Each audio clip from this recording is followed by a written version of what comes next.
The third generation BMW X3 leapt onto the global market in 2017, with the first few cars leaving the South Carolina factory in August that year for the 2018 model year. Now, used buyers across the world should note that the first deliveries were select European countries and the USA, but most of the world has the X3 by early 2018. This generation was claimed to be 55 kilograms or 121 pounds lighter than the previous generation, but was a larger car. The footprint is actually larger than the original BMW X5, so if you're in an old X5, this X3 may be a better replacement than the newer one if you want to keep a car that same size. In the UK, mainland Europe, Australia, and New Zealand, you'll also get almost every option of engine and trim. For the USA and Canada, the trim is much slimmer, focusing on trim lines across the 30i engine. The Middle East, South America, and Asia sit somewhere in between because the X3 is built across the globe, so China, Egypt, Brazil, India, Thailand, Russia, and a variety of countries in Southeast Asia all build the X3 from knockdown kits, aside from China, who not only build the car almost entirely, but were a phenomenal market for the X3, almost doubling US sales for a couple of years, forcing a rebalance of BMW priorities, not forgetting how much Europeans love the X3 too. This X3 also brings in both a plug-in hybrid option and the electric iX3, coded G08, although the electric iX3 is not sold everywhere. The diesel remained in Europe, and there is a 2-litre and 3-litre petrol engine, so there should be something for everyone in this generation X3. For those that put performance above all, you can step a toe into the water with the M40i model. That will get you the B58 engine that is being celebrated across BMW communities for being robust, fast, and even somewhat fuel efficient when cruising. Then there is the X3M, coded F97. This gets an S58 engine shared with other M cars, but if you only buy the absolute fastest version of a car, there is the X3M competition for you. A quick honorary mention here that for one last time, fast diesel lovers could buy the extremely rare Alpina XD3. Trim lines are fairly slim no matter where you are. There is an X-Line and M-Sport that are two sides of coin, one for those that want to step a wheel a few feet off tarmac, and the other for those that would refuse to park on grass, let alone leave the road. Some of you will have an SE trim, but BMW decided that the basic levels of the X3 wouldn't find a market, and so they are fairly well equipped with options to look out for, including the Parking Assist Plus, adaptive suspension, Harman Kardon audio, and panoramic roof. I mentioned the launch of the car earlier, but there was an LCI or facelift in 2021, and these made a larger change inside than outside with a full new interior pack. These split the pre and post facelift into two areas of cars. If you have got used to seeing the screens, everything including dials, the facelift will feel more up to date, while the pre-facelift has some details that feel peak BMW of the previous era of cars. Exterior changes for the facelift are mainly the rear lights and bumper details, along with new wheel options. BMW did have quite a selection of wheels for the X3, so when you go to see one, if you see several different wheel styles, they're all genuine BMW and would have likely been specified when the car was new. Moving on to safety, and it's a full 5 stars from European NCAP testing and the Aussie New Zealand ANCAP testing, as well as a Top Safety Pick Plus award from IIHS in North America.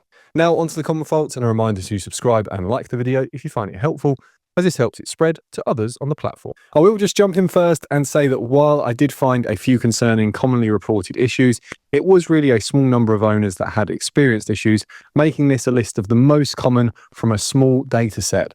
That's a positive for used buyers, as the cars are showing to be fairly robust, but it's well worth checking for everything from the list because while they're rare, if you buy one with a problem, none are cheap fixes and most will require a specialist to get them sorted. A transfer case shudder accompanied by a mild groan will appear on tight turns, which either indicates that the fluid needs replacing if you're lucky, or that the unit has damage if you're not. Frustratingly, the noise can be intermittent if the unit is just starting to fail, so I'd suggest a few tight turns when you start your test drive, and then do the same again at the end of the drive.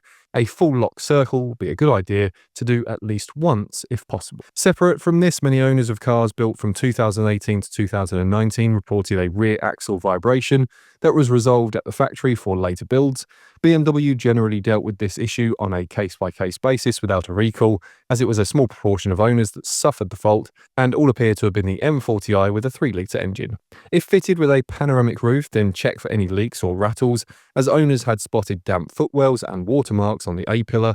It was usually found to be a failed rear gasket on the glass top, Some were linked to a kinked sunroof drain, but most of these were spotted early on in the car's life. The telematics unit has failed on a batch of cars. Most appear to be 2018 model year cars. This usually starts with a warning that the emergency call system has failed, and dealer investigations later find it to be a failed TCU. Most of the time, they just replace the unit rather than attempting to reboot it, as the BMW warranty allows for replacement. A top tip here, if you experience the failure once and then it disappears, don't just ignore it if you have a warranty. The TCU is an expensive unit and unlikely to get discounted much if you have the issue outside of warranty. If you experience the fault out of warranty, then speak to a specialist about your option. The newer aero equipment of the X3 helped to increase efficiency, but the active grille shutter on 2017 and 2018 built cars could fail with a suspected update to the parts used in September 2019, resulting in the problem disappearing from late 2019 and newer cars. The code P05AF will come up from the engine management system if the shutter is stuck in place. Several owners have had an annoyance with the front seats where the seat base begins to squeak. Again, this was dealt with on a case-by-case basis. Most warranty repairs were attempted fixes to stop the squeak. Some got the base replaced under warranty. If buying used out of warranty, it would be a good idea to check that out an owner forum of possible resolutions to avoid an expensive replacement or repair. A few owners were also reporting a vibration at idle, which was linked back to a software update that BMW issued a bulletin for. Next, on to the recalls. In 2021, there was a single recall for the EGR recirculation cooler that could leak. Then in 2022, there was a similar recall for the EGR system, which could leak into the intake manifold. In 2024, there were 4 recalls. However, this is essentially 2 recalls named slightly different things across the world. So the luggage compartment rail screw connection was the first and second recall, but at different escalation levels. Essentially, the cargo rail needed the pathway to be upgraded to act as intended. And in 2025, the starter relay on certain cars for the 2020 model year was recalled due to corrosion. However, this recall appears centered to the US only cars. Now onto the engines, and we'll do the diesels first, then the petrols, then the hybrid, and then the electric iX3, followed by the X3M. The 2-litre diesel is the B47 and is sold from launch. The 20D makes 188 brake horsepower and scored 52.3 miles per gallon, or 5.4 litres per 100 kilometres at launch.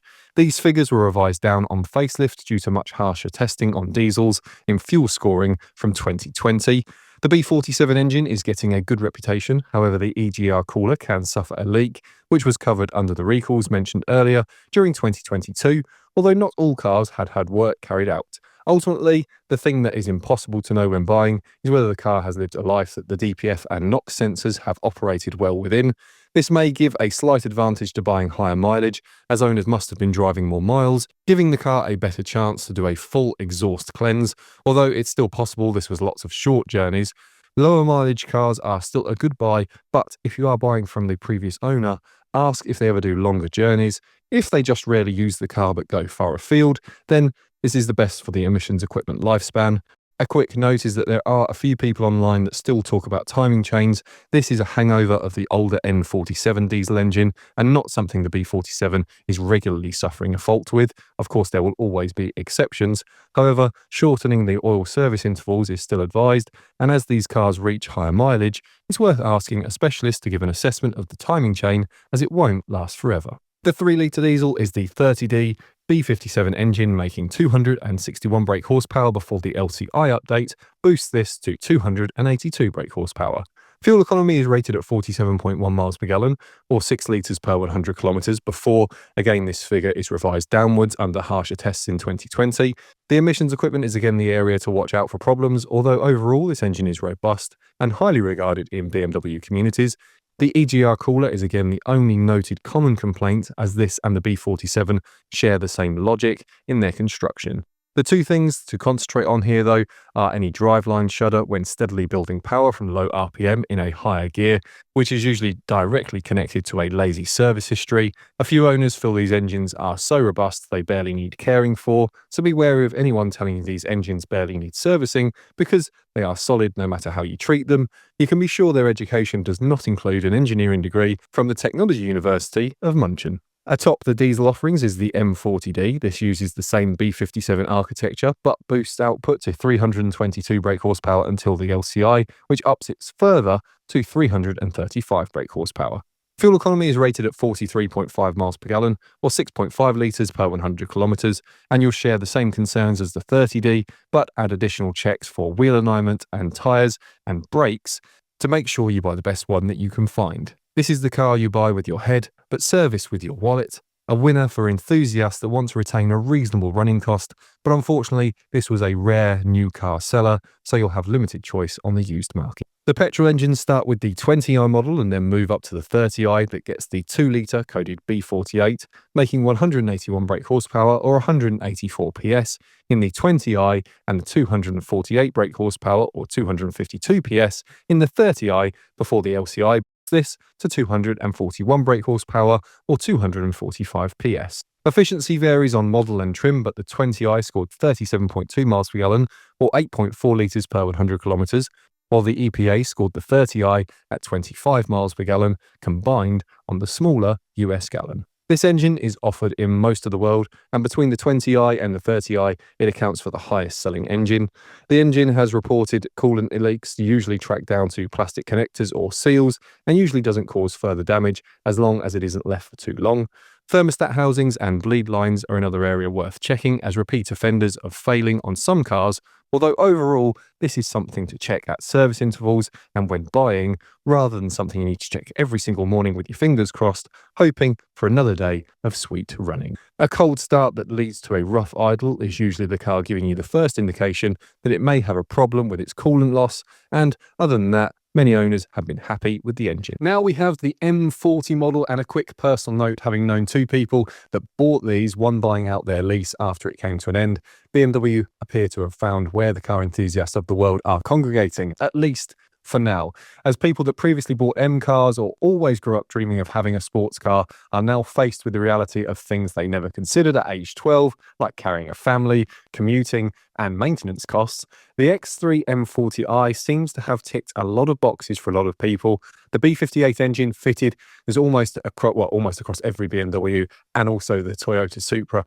And it's proving that not just to be robust, but reasonable to run. You'll have 355 brake horsepower or 360 PS, according to BMW, and an official test score of 29.7 miles per gallon or 9.5 litres per 100 kilometres on WLTP testing, or 23 miles per gallon from the EPA in the US.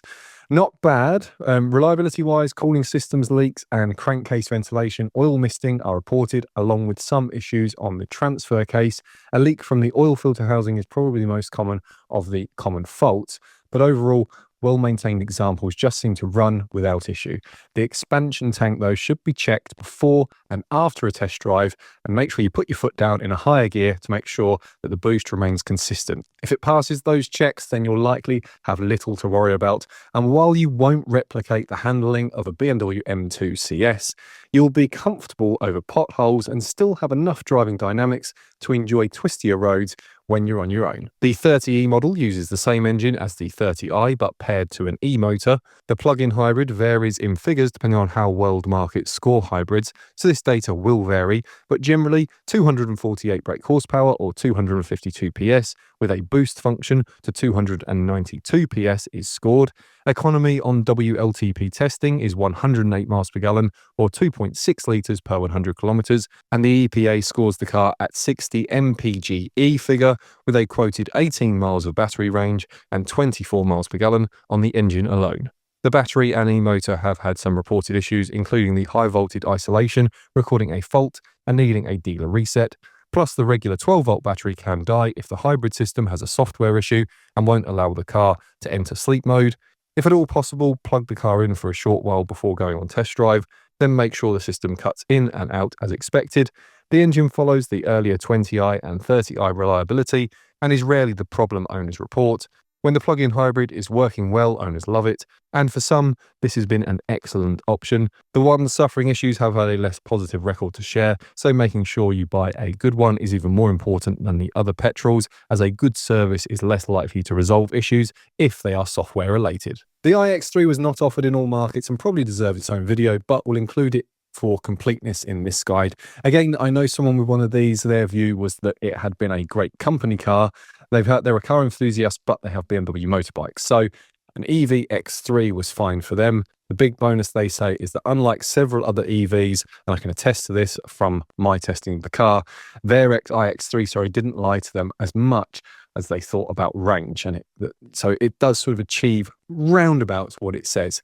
It was still a bit optimistic, but not as widely as some other cars. Now, the 80 kilowatt hour battery is the gross battery pack, which has a 74 kilowatt hour usable, and with 286 PS, it was fast in a sprightly way that many people want without the out-and-out performance of the M40 models. The 292 miles of range is unlikely, but 250 miles, as I was saying earlier, around about sort of, what you kind of expect from EVs, or 400 kilometers, 250 miles, 400 kilometers isn't out of the question unless the weather is particularly poor. That is one note.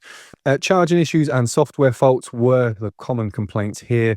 There was also an issue with some cars not locking the charging port when plugged in and so refusing to charge up.